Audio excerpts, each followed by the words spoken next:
O que tem acontecido com a pregação do evangelho no nosso país, hein? Essa é a pergunta que eu tenho me feito já há muito tempo. O que aconteceu com os pregadores raiz, aqueles pregadores que pregaram o evangelho? Aquelas pessoas que pregavam a verdadeira palavra de Deus, o arrependa-se, o sai do pecado, o viva uma vida santa na presença de Deus, o Jesus em breve voltará. Cadê esse povo? Cadê esses pregadores que não estão pregando mais a verdadeira mensagem do evangelho? Esse é mais um vídeo meu aqui na internet, mais um vídeo de desabafo, e nessa oportunidade nós vamos falar a respeito da pregação e o que se tornou a pregação. Então, se você é novo por aqui, eu sou Getúlio Cardoso, esse canal é o Papo Teológico, é um canal que aqui a gente fala sobre teologia, como o nome já diz, né, o Papo Teológico. Nós debatemos aqui assuntos a respeito da teologia, tudo que envolve o mundo evangélico, o campo aí da pregação, dos louvores, tudo que for envolto na questão da teologia, nós falamos aqui nesse canal. Então nós vamos ter análise de profecia,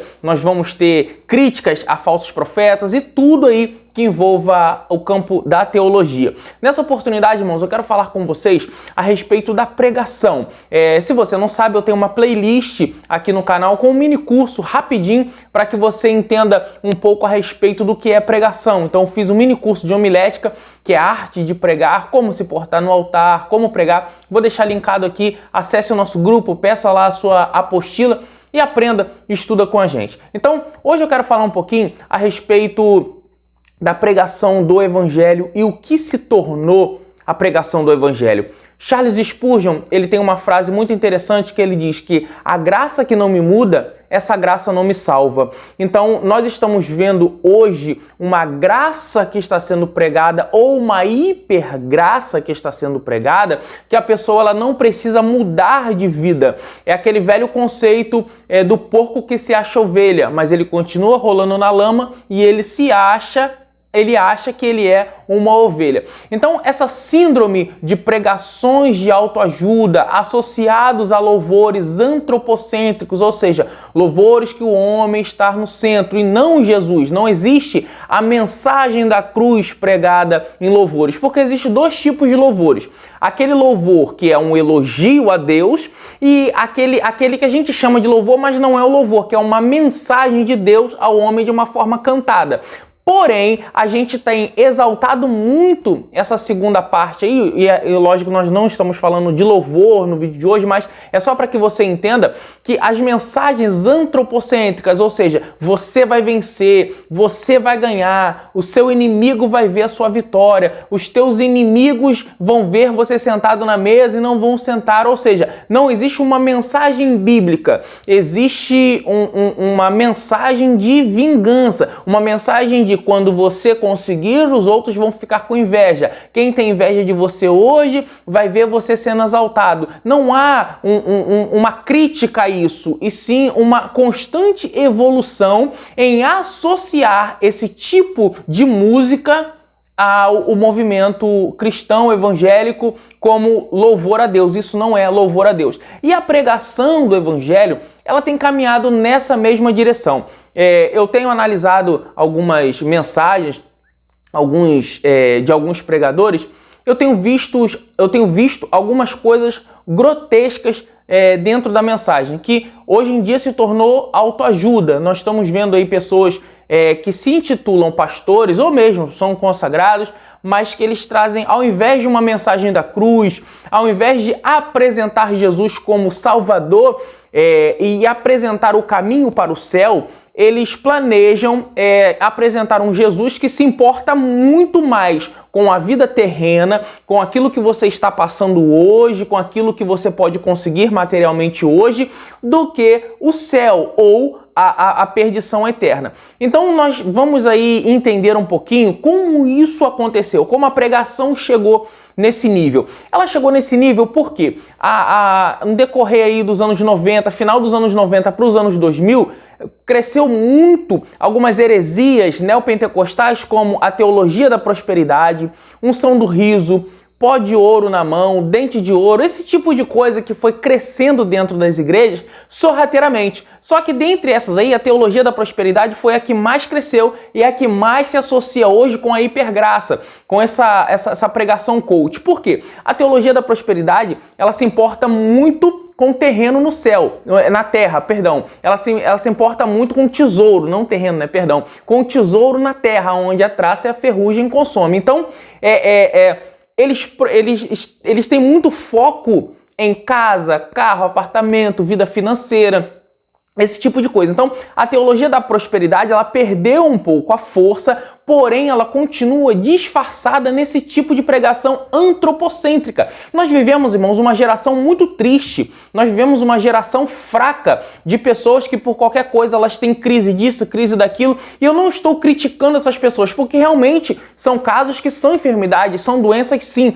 Porém, tem muitas pessoas que veem outras tendo, ela tem esse sentimento e quer ter também. Muitos não têm, mas eles por ouvir esse tipo de mensagem, por ouvir esse tipo de coisa, eles se colocam como coitados, eles se colocam como sofredores, como tadinho, para fazer parte daquele grupo que eles estão vivendo. Então a gente vai em igrejas que tem todo um ambiente para te emocionar, todo um ambiente para te fazer chorar, para te fazer sentir triste, para te fazer sentir a pior pessoa do mundo, e que Deus, como um paizinho amoroso, porque eles só pregam o amor, eles só pregam que Deus é o amor, mas Deus também é justiça. E se você morrer no pecado, você não vai ser salvo. Só que eles estão introduzindo para o povo que você é lindo, você é maravilhoso, você pode tudo, porque Deus te aceita da forma que você é. E Deus não te aceita da forma que você é. Deus quer que você mude, mas a pregação para mudar tem que ser uma pregação cristocêntrica.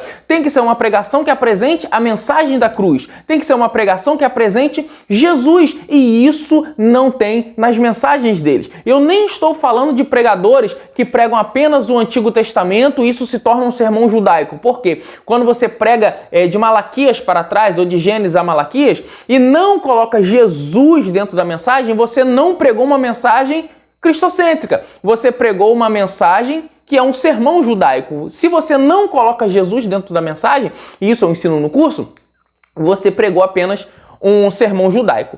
Então, quando a gente vê que eles tiram Jesus, tiram a mensagem da cruz, como eles fazem isso? Eles até leem o Evangelho, até leem uma carta de Paulo, ou Pedro, ou Apocalipse, seja lá o que for, mas eles apenas usam o texto sem os seus devidos contextos, ou seja, eles pinçam aquele versículo simplesmente para colocar na tua cabeça que você é bom, que você pode, que você é um tipo de Deus, que você é um deusinho, porque se Deus é o Pai, Jesus é Filho, nós somos irmãos, nós também somos Deus. Eu ouvi isso de um pregador aí. E eu nem tô falando, irmãos, de que você é o centro de Jesus, não. Eu tô falando de coisas um pouco mais grotescas. Eu ouvi uma mensagem agora esses dias, já tem um tempo já, mas eu ouvi que o pregador, ele disse o seguinte, é um coach muito famoso aí, que é pastor, que ele diz assim, olha, Deus tem o lápis, mas você tem a borracha, você tem o poder de apagar os planos de Deus na sua vida, ou seja, heresia maldita, ou seja, está colocando que eu tenho o poder de impedir o agir de Deus, quando a Bíblia diz que operando Deus,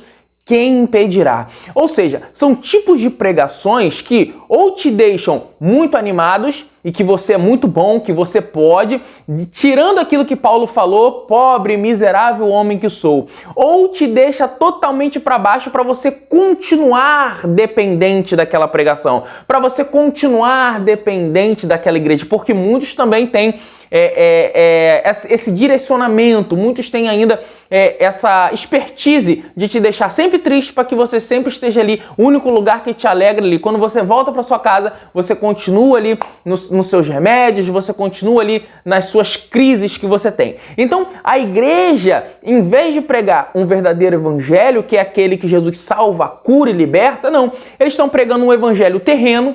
Eles estão pregando que você pode continuar do jeito que você está, ou melhor ainda, dizendo, tadinho de você, se você não conseguiu, a culpa não é sua, você pelo menos tentou, você pode continuar do jeito que você está. E você vê mulheres chorando, homens chorando, mas não há uma mudança de vida, não há colocar na mente que eu preciso ser outra pessoa, que eu preciso levantar a cabeça, que eu preciso evangelizar, que eu preciso ir à luta, que eu preciso fazer. Não tem isso, por quê? A pregação ela é antropocêntrica, e quando a pregação ela é antropocêntrica, ela diz, do jeito que você tá Tá bom, você está se esforçando ao máximo, você vai chegar lá sim, mas é no seu tempo.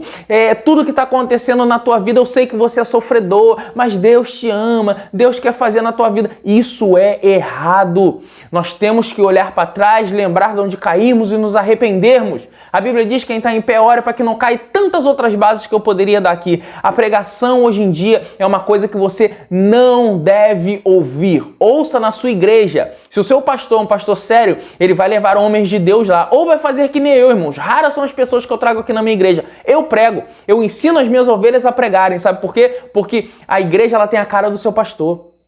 As minhas ovelhas, elas pregam como eu prego.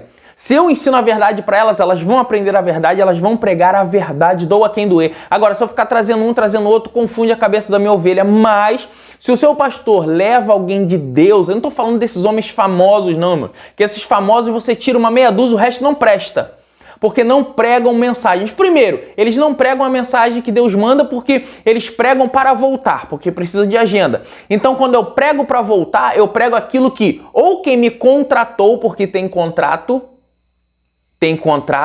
me manda falar, ou eu falo aquilo que eu quero falar para agradar a igreja. E pregador não deve agradar ninguém, ele tem que agradar a Deus. Então é por isso que está esse boom de igrejas aí com pessoas tristes, desviadas, pessoas cansadas, pessoas abatidas. Por quê? Porque não tem uma mensagem do Evangelho. Quer mensagem de ânimo? Mensagem do Evangelho. Quer mensagem de alegria? Mensagem do Evangelho. Quer mensagem que levanta a igreja? Mensagem do Evangelho. Mensagem de autoajuda não ajuda ninguém. Pelo contrário, a mensagem de autoajuda ela só atrapalha. Sabe por quê? Porque a gente cria crentes fracos, a gente cria pessoas dependentes emocionais, a gente coloca uma música tocadinha ali num tom menor, uma voz um pouco num tom baixinho para emocionar. A pregação hoje em dia ou é um stand-up que faz você rir até doer a barriga, ou é uma pregação que faz você chorar. Não tem uma pregação reflexiva, não tem uma pregação que eu pare para olhar para dentro de mim e falar, realmente eu estou errando nisso,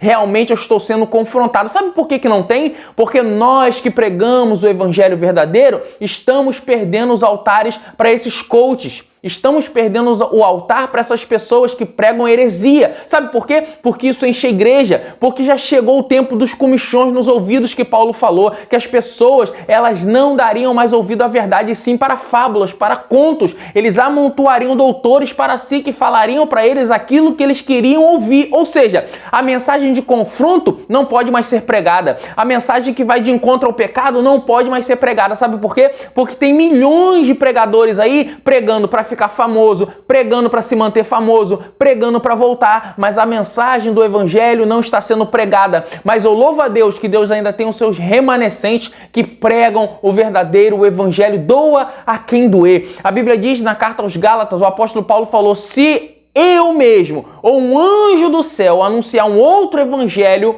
que não seja esse, que seja maldito, ou seja, Paulo está falando, até se eu mesmo mudar de ideia e dizer o evangelho não é mais assim, que eu seja maldito. Então por que você está aceitando um outro evangelho? Por que você está aceitando que pessoas venham travestidas de pastores, sendo coach, pregando uma hipergraça para você, dizendo, você não precisa fazer nada, você não precisa fazer nada, só em você estar aqui já é suficiente para sua salvação. É mentira que vai levar à perdição eterna. Eu estou preparando aqui uma série de aulas sobre as cartas do apóstolo Paulo e foi muito interessante eu fazer esse vídeo. Se você ficou até aqui esse momento, você vai saber em primeira mão. Eu estou preparando uma série de aulas a respeito das cartas paulinas. Já tem 2 vídeos aqui no canal, que é a carta aos Gálatas e a carta aos Tessalonicenses, que eu vou estar trazendo para vocês aqui as cartas paulinas e eu vou trazer a carta aos Gálatas. Eu vou fazer bem mais detalhado, vou fazer uma série de vídeos sobre cada carta para que a gente possa estar entendendo. E isso que eu estou fazendo aqui foi o que Paulo fez aos Gálatas. Paulo resistiu aos Gálatas porque havia uma doutrina sendo introduzida ali, que as pessoas deveriam voltar aos rudimentos da lei, aos costumes da lei, ou seja, um legalismo muito forte. É diferente do que está acontecendo hoje, mas na teoria é igual. Lá é porque eles queriam colocar um peso extra em cima da salvação. Aqui é porque eles estão querendo deixar leve demais, ou seja, que você não precisa fazer nada. Você é muito bonzinho, você é maravilhoso, e quando a Bíblia diz que na verdade não é nada disso. Então, se você gostou desse vídeo, curte, comente, compartilhe, me ajude, eu quero saber a sua opinião aqui embaixo a respeito disso. E em breve nós vamos estar trazendo aqui as cartas paulinas, e a cada carta eu vou trazer vários vídeos e nós vamos começar, ou melhor, vamos dar sequência, porque já temos 2 vídeos aqui, vamos dar sequência na carta aos Gálatas, que é muito interessante, que nós vamos falar de heresia, e heresia é algo muito atual, ok? Então eu espero que você tenha gostado desse vídeo. Eu sou Getúlio Cardoso, espero você em nome de Jesus.